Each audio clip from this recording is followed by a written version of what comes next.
Good morning and Jai Hind students. Today we shall discuss about the chapter 6 algebraic expression.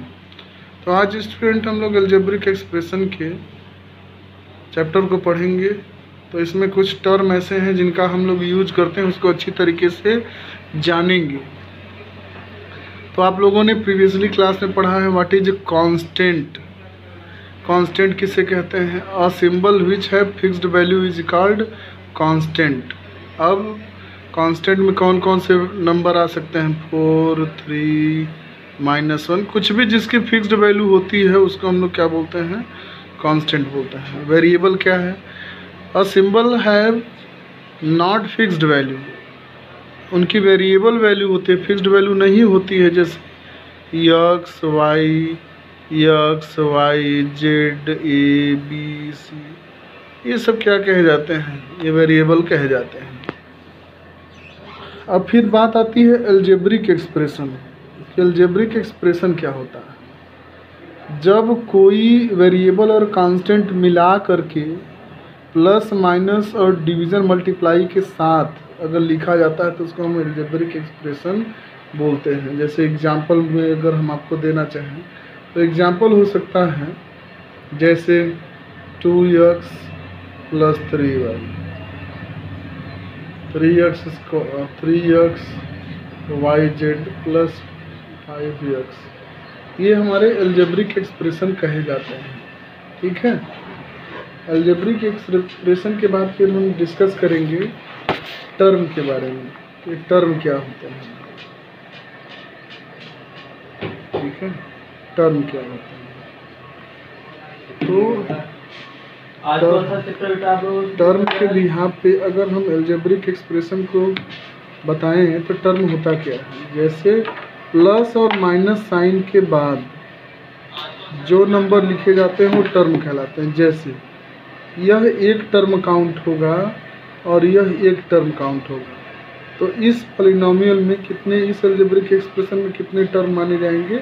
2 term. यानी plus और minus symbol के साथ जो number differentiate होते हैं, अलग होते हैं, उनको हम एक एक टर्म काउंट करते हैं। जैसे अगर मैं आपसे पूछूं कि इसमें कितने टर्म हैं? 2x - 3y + 5xz हैं, तो एक टर्म ये काउंट होगा, एक टर्म ये काउंट होगा, एक टर्म ये काउंट होगा। इसमें टोटल टर्मों की जो संख्या होगी वो 3 हो जाएगी। तो इस आधार पे अगर हम पॉलिनोमियल को अलजेब्रिक एक्सप्रेशन को डिवाइड करें तो हमारे पास 3 टाइप के टर्म होते हैं, 3 से ज़्यादा टर्म होते हैं, 3 टाइप से ज़्यादा के अलजेब्रिक एक्सप्रेशन बन के तैयार होते हैं। पहला मोनोमियल। इस अलजेब्रिक एक्सप्रेशन को मोनोमियल कहा जाता है। ऐसा अलजेब्रिक एक्सप्रेशन जिसमें एक ही टर्म हो, ठीक है, एक ही टर्म लगा हुआ हो, 3xz कुछ भी, यह एक टर्म है, यह एक टर्म है, तो ये सब मोनोमियल कहे जाते हैं। फिर दूसरा है बाइनोमियल। बाइनोमियल जिसमें 2 टर्म आएंगे वो बाइनोमियल कहे जाएंगे। 2x + 5y, 3xz - 2xy, इसमें 2 टर्म है, इसमें भी 2 टर्म है। फिर ट्राइनोमियल आता है, ये ट्राइनोमियल आता है। ट्राइनोमियल में हम 3 टर्म लिखते हैं, 3x - 5y + 5z, 3 टर्म लिख दिए, तो इसको ट्राइनोमियल बोलेंगे। जिस अलजेब्रिक एक्सप्रेशन में 3 टर्म होगा उसको ट्राइनोमियल बोलेंगे। ट्राइनोमियल के बाद फिर बनेगा क्वाड्रीनोमियल।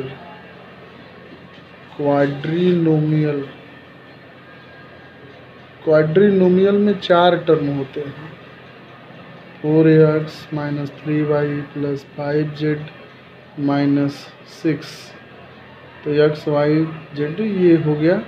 इसमें 4 टर्म है तो इसको हम लोग क्या बोलेंगे? क्वाड्रीनोमियल बोलते हैं। ठीक है। तो बेटा ये कुछ बेसिक कॉन्सेप्ट है जिसको आपको जानना है। फिर इसके बाद अब बात आती है कि कोफिशिएंट किसे बोलते हैं? What is coefficient? कुछ ऐसे टर्म हैं जिनको आप जान लीजिए। कोफिशिएंट अगर मान लो हमने ऐसे लिख दिया, कोई नंबर लिख दिया, ठीक है, मान लो 4p लिख दिया, और हमने पूछा कि write the coefficient of X Y, what is coefficient of X Y. तो एक्स वाई के साथ एक्स वाई को छोड़ करके जो चीज़ बचता है सब उसका कोफिशिएंट हो जाएगा। अगर मैं सिर्फ जेड का कोफिशिएंट अगर पूछता तो -3 हो जाता, पी का कोफिशिएंट पूछता तो 4 हो जाता। ये सब कोफिशिएंट कहलाते हैं, ठीक है। अब बात आती है एडिशन की, ऐड किसे करते हैं, सब्ट्रैक्ट किसे करते हैं। तो एडिशन सब्ट्रैक्शन के बारे में अच्छी तरीके से हम लोग जानेंगे।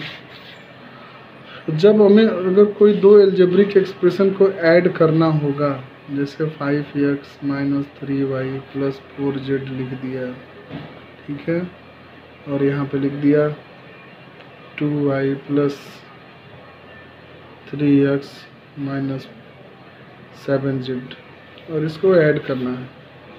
तो ऐड करते समय हम लाइक टर्म देखते हैं। लाइक टर्म किसे कहते हैं, जैसे इसमें y लगा है तो इसमें भी y लगा है। अब यहाँ -3 है, यहाँ बस 2 है, यानी +2 है, तो ऐड कर रहे हैं, लेकिन इसको हम माइनस करके लिखेंगे। यहाँ पे लिखेंगे -1y, ये 3x है, ये भी प्लस में है, तो 5 और 3 + 8x हो जाएगा। 4z - 7z, यहाँ पे -3z हो जाएगा। तो लाइक टर्म को ही जोड़ा या घटाया जा सकता है। एक हम आपको सब्ट्रैक्शन भी बता दे रहे हैं। तो सब्ट्रैक्शन कैसे करते हैं, सब्ट्रैक्शन करते समय जैसे मान लो हमने कह दिया कि 4x - 5y + 7z को सिर्फ z है, एक ठो z है, सब्ट्रैक्ट करना है फ्रॉम इसको फ्रॉम 7x - 3y + 2z से सब्ट्रैक्ट करना है। तो कैसे, फ्रॉम का मतलब होता है इसमें से इसको घटाना है। 7x - 3y + 2z लिख लेंगे, ये 2 है। फिर इसके बाद 4x - 5y + z लिख लेते हैं। नीचे वाले को माइनस करना है, इसलिए सभी का सिंबल चेंज करते हैं। यहाँ पे सिंबल क्या है, प्लस, कोई सिंबल नहीं रहता है तो यहाँ पे प्लस लगा लेते हैं। जब सब्ट्रैक्ट करने की बारी आएगी तो सबका साइन पहले चेंज करेंगे। माइनस है, प्लस है तो माइनस कर देंगे, माइनस है तो प्लस कर देंगे, और प्लस है तो माइनस कर देंगे। अब ऊपर वाले साइन खत्म हो जाते हैं, इस बात का ध्यान रहे। तो अब लाइक टर्म मैंने बताया था कि लाइक टर्म ही जोड़े या घटाए जा सकते हैं। तो ये +7 है, -4 कहलाएगा, तो इसको जब हम घटाएंगे तो ये आ जाएगा 3x। अब 5y में से -3y अगर करेंगे तो ये हो जाएगा 2y। अब 2z में -z है, तो एक ठो z बचेगा, प्लस में बचेगा, क्योंकि इसके पास 2 ठो है, इसके पास 1 ठो है। तो ये इस तरीके से हम लोग सब्ट्रैक्ट भी करेंगे। तो ये कुछ बेसिक कॉन्सेप्ट हमने आपको बता दिया है, तो इसको आप अच्छी तरीके से जोड़ने घटाने का कॉन्सेप्ट लगाइएगा और एक्सरसाइज भी लगाइएगा। फिर जो प्रॉब्लम होगी उसका वीडियो बना के हम आपको बताएंगे।